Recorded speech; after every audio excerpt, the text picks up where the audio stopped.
talofa lava APAAU o le TALALELEI mo oi. O a mai oi le nei aso.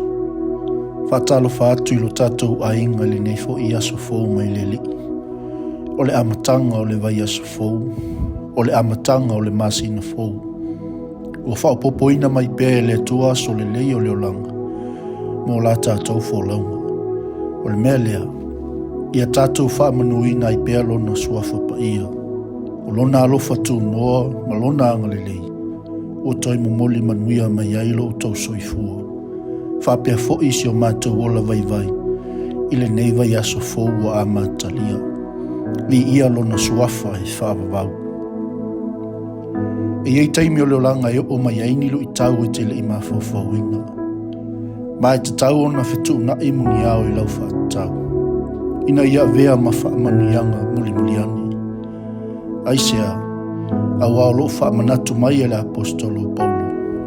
O lo tātou pūpua ngā mā masania ma le wawe mawai. E tupu mai ai mo I tātou le manuia mawha.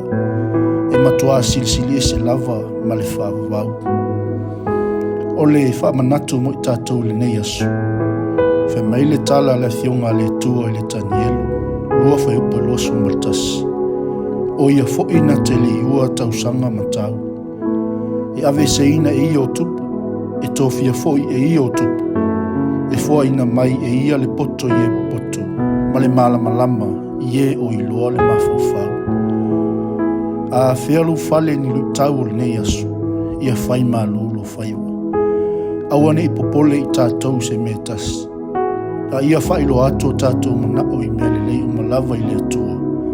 I le tatalo, ma le whaatonga, atoa ma le whaafetai. Le atua ma mānai, mātou te ai o iatu I a te oe. Fisoasoani mai, le a matainga mātou sāwalinga o le newa yasu. Whaafetai manuia wa e whai mai mo I mātou. O le manuia o lo se sili lava I mea umalawa I manatu iai. E leo leo ina ai o mātou loto, atoa mo mātou mawhawhau ia keriso Yesu. Whamanuia mai la matainga, whaiva malawa singa o le nei asu. Ono Yesu Keriso, wala toaila mātou te talo. Ameni.